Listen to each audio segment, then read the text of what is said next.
Prior to beginning the activity, please be sure to review the faculty information and disclosure statements, as well as the learning objectives. After listening to the activity, complete the post-test by clicking the Earn Credit link in the episode description. Downloadable slides and resources are also available. The following presentation is copyrighted by Medscape. No use, broadcast, or recording of this presentation or any part thereof is permitted without the written authorization of Medscape. This activity includes discussion of therapeutic products that have not been approved by the U.S. Food and Drug Administration, off-label uses of approved products, or data that were presented in abstract form. These data should be considered preliminary until published in a peer-reviewed journal. Readers should verify all information and data before treating patients or employing any therapies described in this or any educational activity. A qualified healthcare professional should be consulted before using any therapeutic product discussed herein. The following presentation is part of a certified educational activity provided by Medscape Education and supported by an unrestricted educational grant from INSMED.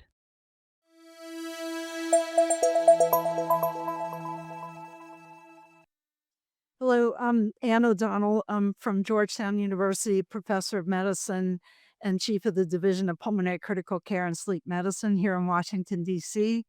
Our topic today is Demystifying Bronchiectasis, Rethinking Standards of Care.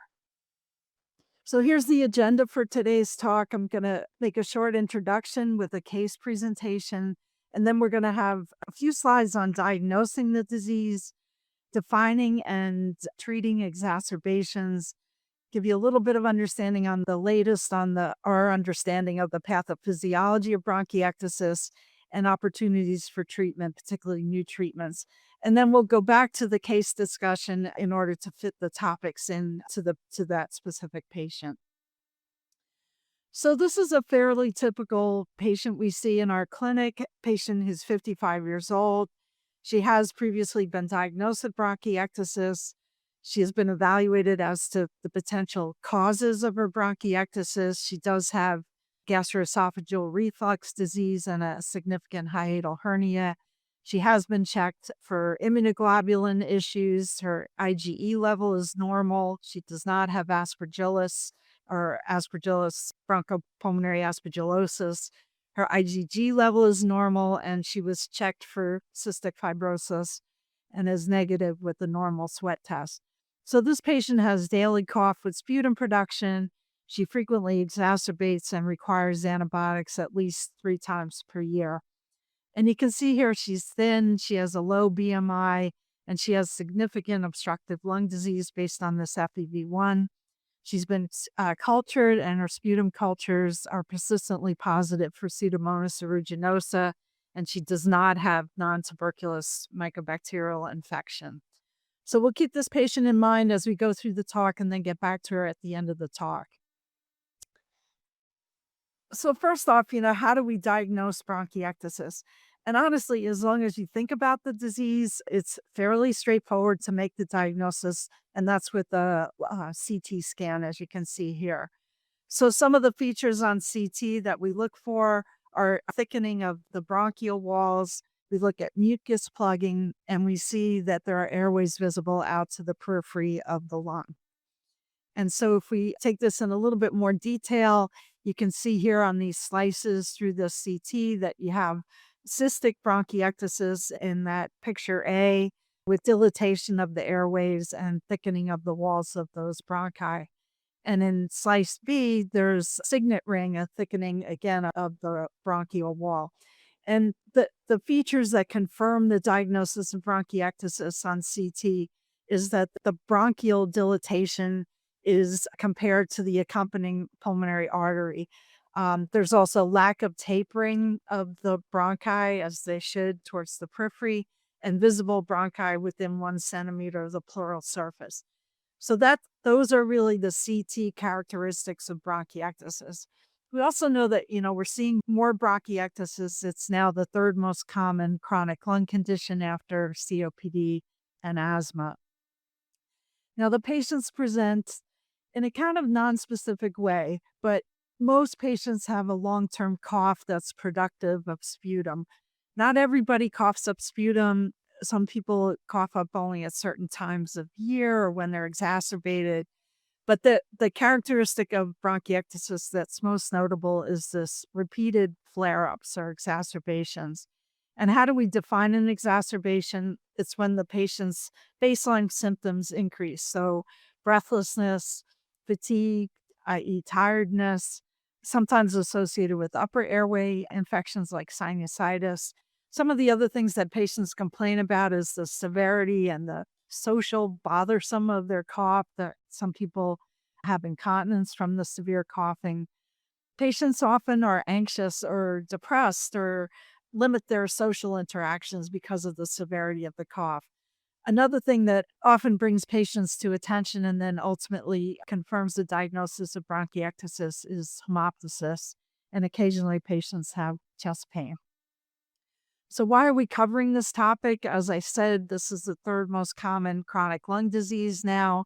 We know in the United States that the prevalence has been steadily increasing over the past 3 decades. Some older data from the NIH showed that there was 8.7% annual increase in bronchiectasis prevalence in the Medicare population from 2000 to 2007.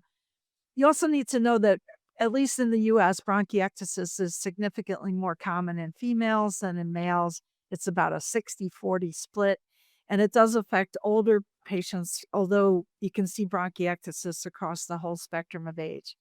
We think there's at least 500,000 people in the US living with bronchiectasis. That's pales in comparison to the number of patients with COPD, where for every one patient with bronchiectasis, probably about 20 patients with COPD. But it is significantly more common, tenfold more common than bronchiectasis due to cystic fibrosis. So what causes bronchiectasis? And this is an important slide because it gives you information about how to evaluate your patient who presents with the diagnosis of bronchiectasis. This is data from a large European database that has close to 17,000 patients in it. This is the MBARC database. There's a similar registry in the US that has very similar findings. But the bottom line here is that about almost 40% of patients with bronchiectasis, we don't identify a specific cause, and hence they're idiopathic. Another 20% are probably due to previous infections. This can be a little tricky because, patients are trying to recall infections they had in childhood or adolescence, and, histories may not always be so certain. A smaller percent of patients have underlying COPD and associated bronchiectasis, likewise asthma. And then there are a list of disorders that are important to know. Although rare causes of bronchiectasis, you really do need to do your due diligence to identify things like an immunodeficiency, cystic fibrosis that's gone unrecognized, disorders of cilia, so primary ciliary dyskinesia, and then autoimmune diseases like rheumatoid arthritis, other connective tissue diseases. Reflux and aspiration is another significant category of diseases that can cause bronchiectasis.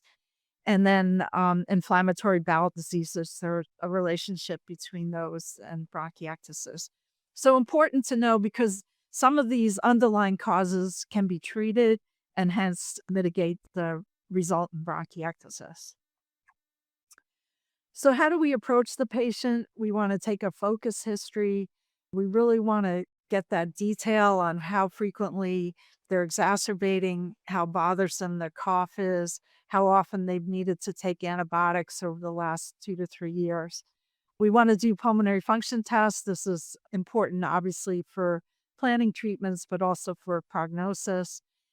If I leave you with one take home message from this talk, it's that you absolutely need to obtain respiratory cultures. And ideally, that's sputum, either spontaneously expectorated or induced. And you want to test the sputum for routine bacteria, mycobacteria, and fungus on a regular basis. There's some severity scores that we use for prognostication, particularly the bronchiectasis severity index. The recommendation from international guidelines is to check patients for allergic bronchopulmonary aspergillosis. So that means checking their IgE level and an aspergillus specific IgE test. You want to screen all patients for immunodeficiency. Although immunodeficiency is a rare cause of bronchiectasis, it can be treated if it's IgG deficiency. And so you want to look for that. And finally, again, it is very important to know the pathogen that the patient has because treatments for those pathogens can be very personalized to the patient and are also very important to know. So there are some clues from the CT that might point you in a specific underlying cause. So if the bronchiectasis is mainly in the upper lobes, you really should consider strongly the possibility that there is a CFTR abnormality and that you want to do CF testing. If the bronchiectasis is primarily in the basal segments of the lower lobes, you really have to think about the possibility the patient is aspirating and soiling their lower lobes, and that's the cause. If you have mainly right middle lobe and lingular bronchiectasis, particularly the classic tree and bud abnormalities that the radiologists point out, that's a clue for non-tuberculous mycobacterial infection, but it's certainly not pathognomonic for that infection. So the CT really, of course, makes the diagnosis, but it also gives you some clues as to the potential etiologies. So now we're going to move on to the important topic of exacerbations of bronchiectasis. How do we define a bronchiectasis exacerbation and how do we teach our patient to recognize this? I do think it's very important for us as clinicians to have the clear definition in mind and also to impart that information to our patients so that they contact us if they develop an exacerbation. So this slide is from a consensus document that was developed several years ago between experts in the US and in Europe to define an exacerbation. Basically, it's an increase in 3 or more of the symptoms listed there. So cough, sputum volume, sputum consistency, the purulence of the sputum, change in the breathlessness or an exercise tolerance, fatigue, or malaise and hemoptysis. So if the patient has 3 or more of those symptoms increase, and that increase in symptoms has been present for at least 48 hours, that's what we would call an exacerbation. And that's when we clinicians need to interact with our patient in order to determine if a specific increase in treatment is needed. So again, I think this is very important to understand because we know that the more the patients exacerbate, the worse their prognosis is. Now, what causes exacerbations? I mean, typically we think of an increase in the bacterial load in the airways, a new bacterial infection, but it is important to realize that viral infections are a common cause of exacerbations. Inflammation is the underlying trigger here. And environmental effects can also trigger an exacerbation like air pollutants or other even allergic triggers in the environment. So although traditionally we think of these exacerbations as strictly bacterial, clearly viruses and other factors play a role as well. So when we get word from our patients or identify an exacerbation, we want to confirm that based on the definition I just gave you. We want to make some assessment of how severe the exacerbation is. So clearly there are mild exacerbations. The patient may just need a increase in their airway clearance. They may need an oral antibiotic. And then there's more severe exacerbations. There may be hemoptysis with an exacerbation that requires intervention. Treatment, again, is personalized for the patient, but generally with an exacerbation, we're going to often use an antibiotic unless we're convinced that it's strictly viral. Knowing the patient's chronic pathogen will help you decide if an oral antibiotic is going to be sufficient or whether there needs to be IV therapy. Sometimes patients rarely will need steroids if they have kind of a bronchospastic exacerbation. They may need their airway clearance increase. So you really have to have a very specific and honed in approach to your treatment of the patient's particular exacerbation. How do we prevent exacerbations? This is also a very, very important part of how we treat these patients. So we prevent them by aggressively treating the patient day to day, which we'll get into in a minute. We want to make sure they're vaccinated, make sure they're maintaining a good nutritional status, make sure they're doing airway clearance if that's appropriate. And we want to make sure that treatments that we recommend to patients are acceptable to the patient, that they're willing to do them, and that they're able to carry them out on a regular basis. So I really want to stress this negative impact of exacerbations on multiple factors.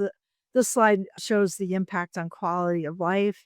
This is based on the St. George's Respiratory Quotient scores, where patients, when exacerbated, have a significant worsening in their symptom score, but also in their activity score and their total impact of the disease. And it takes time for these exacerbations, even if promptly treated, for the patient to get back to the baseline in terms of their symptoms. Patients who frequently exacerbate also have worse lung function.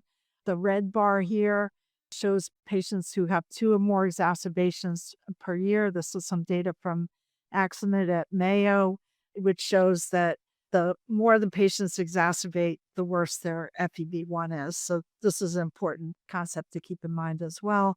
And finally, from James Chalmers' group in the UK, he showed in a large cohort of patients that patients who have 3 or more exacerbations per year have more hospitalizations, as you can see on that graph on the left. And significantly, they have a worse outcome in terms of their survival. So you can see here with that red bar and the red line on the right-hand graph that patients who have 3 or more exacerbations per year at year 5 have about a 20% mortality.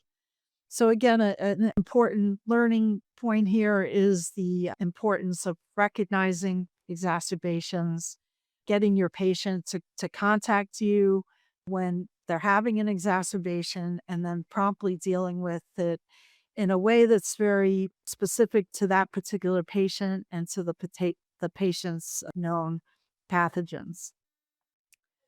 So stepping back, what we've learned a lot over the past 10 years about the pathophysiology of bronchiectasis.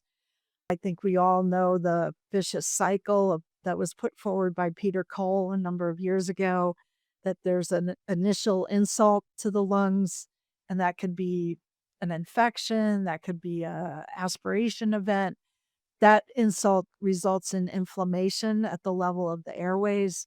There's an outpouring of neutrophilic inflammation for many patients and occasionally eosinophilic inflammation. There's a release of elastases that causes airway destruction, airway distortion, i.e., the bronchiectasis.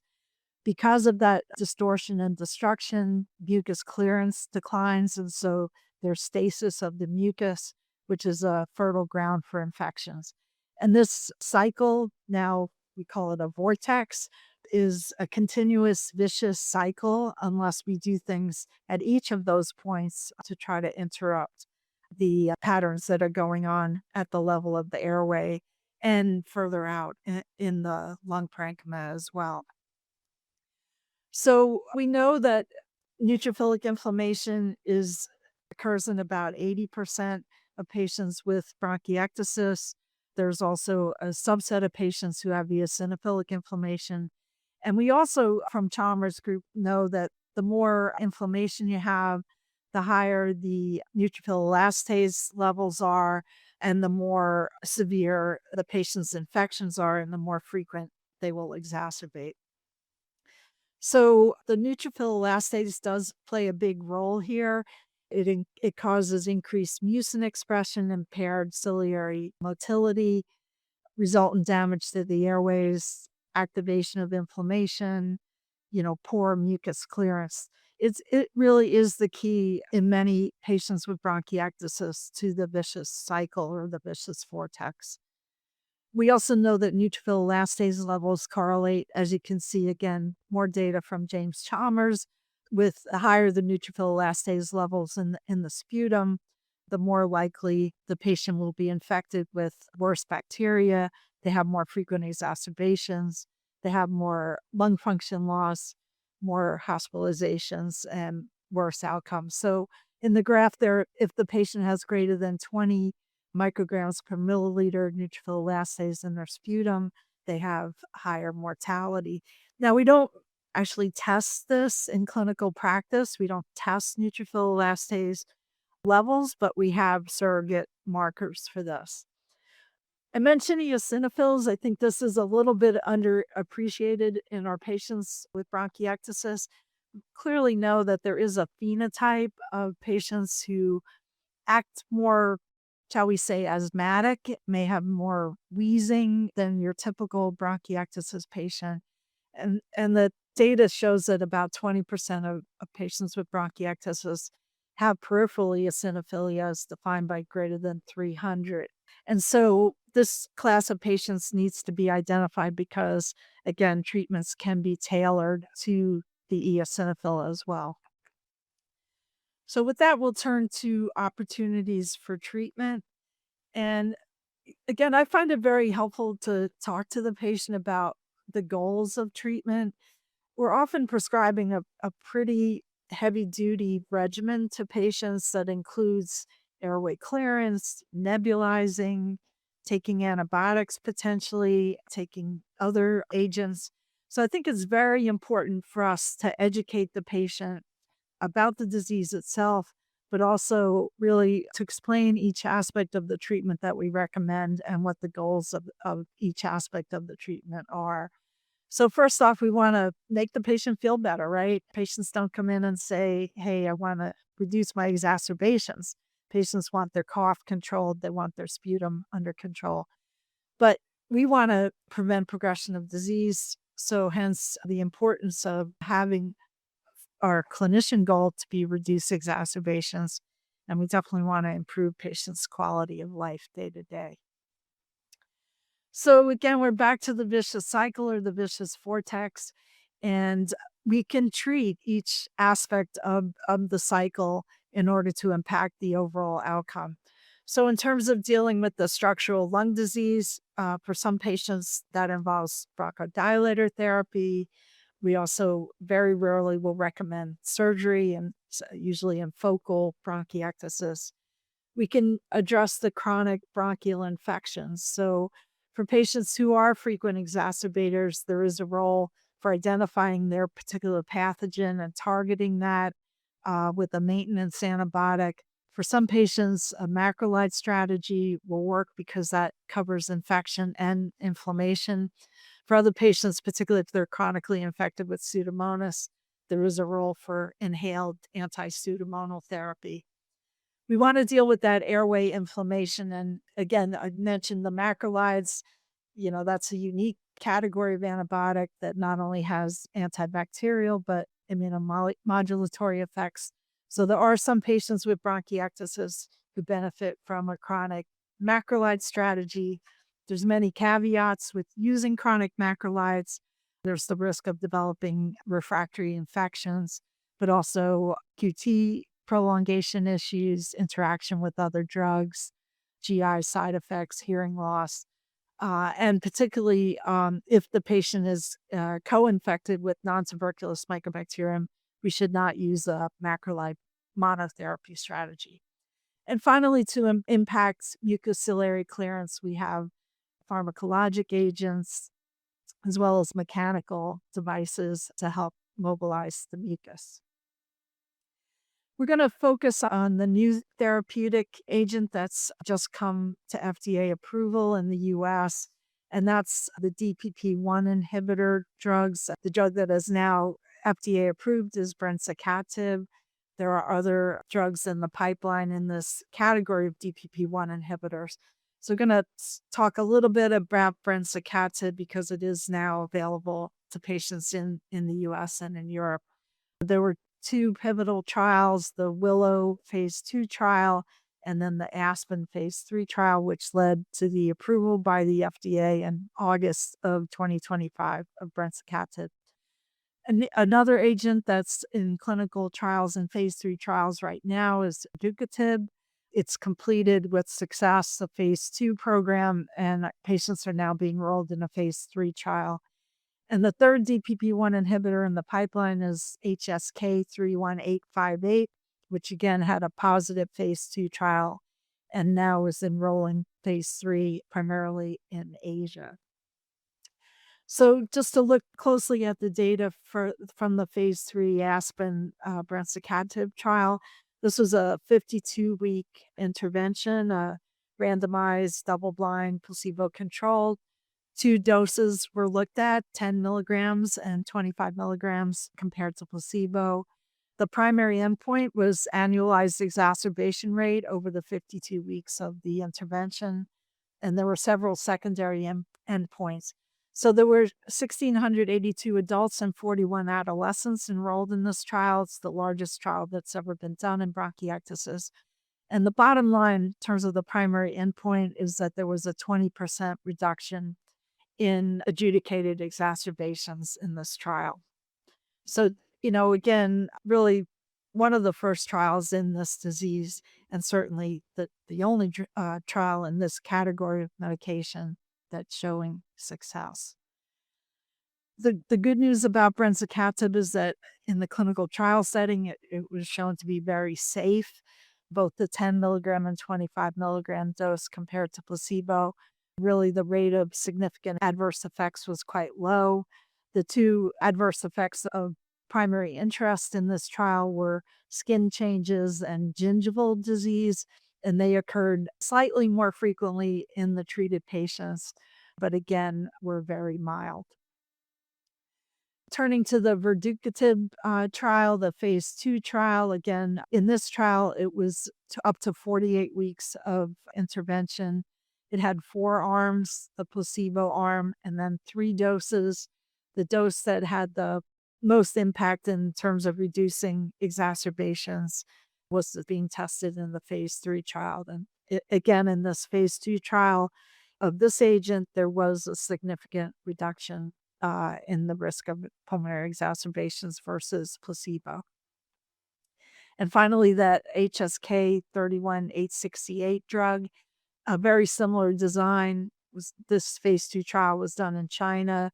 You can see here 2 active doses versus placebo, and there was a significantly longer time to the first exacerbation with both doses of this compound.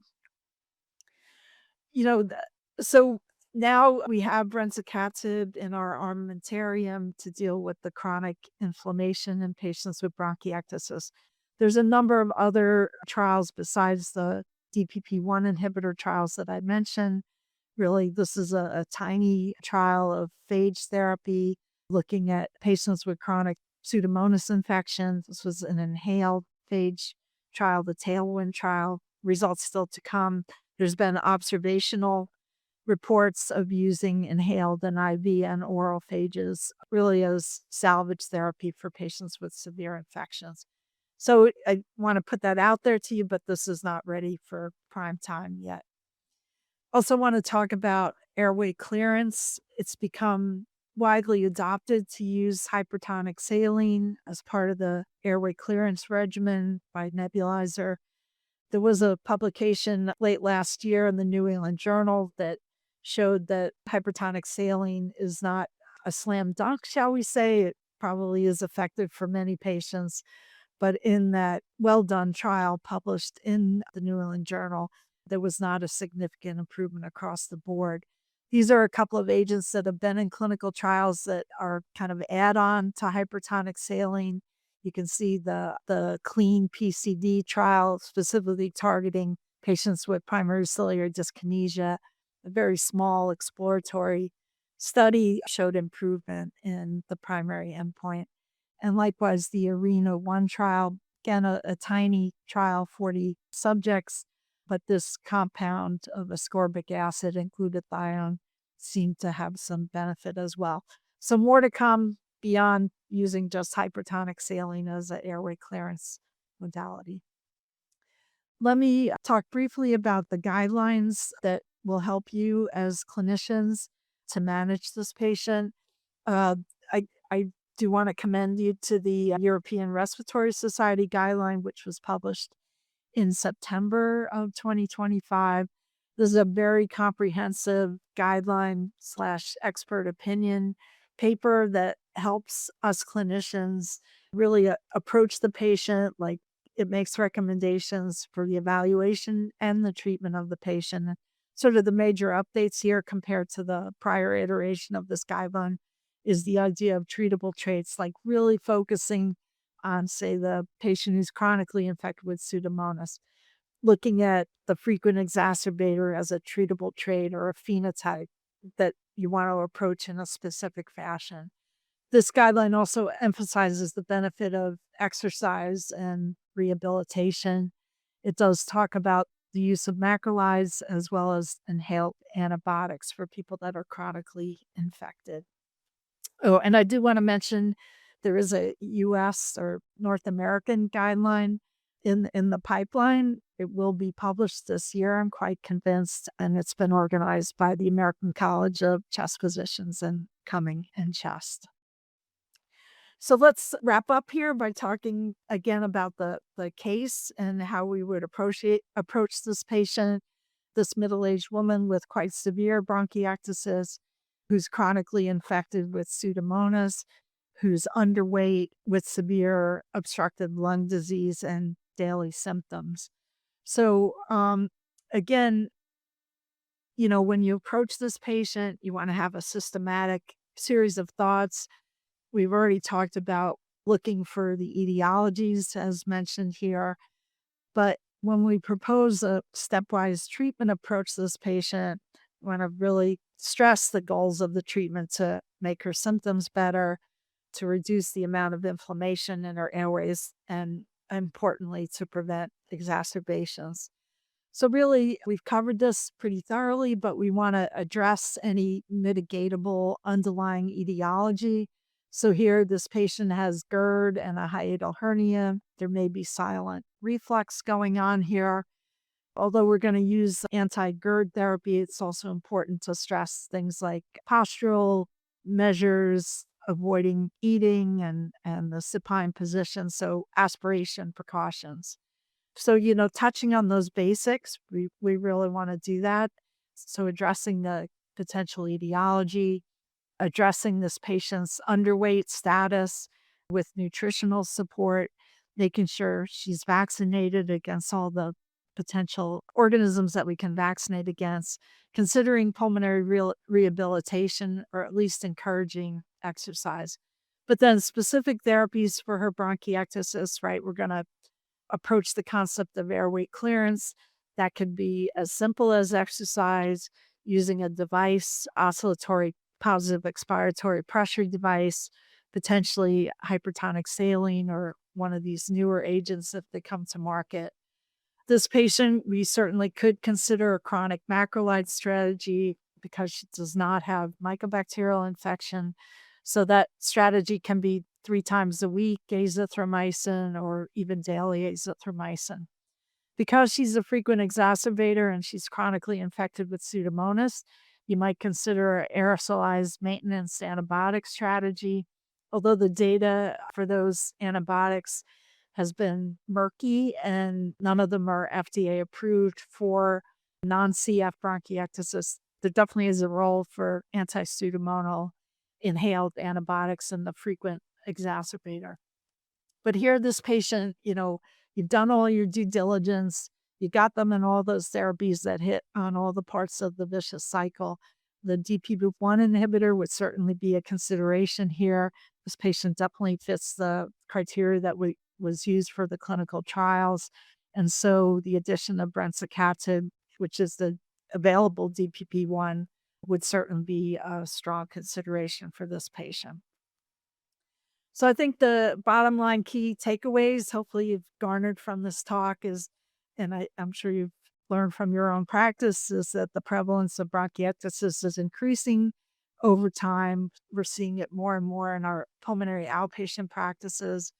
there is overlap between bronchiectasis and COPD and asthma. Want to stress that the CT scan is the sine qua non for diagnosing bronchiectasis. I do also want to say that, not every CT detected bronchiectasis is symptomatic, but certainly if bronchiectasis is found on CT scan, even as an incidental finding, patients do need to be monitored for progression.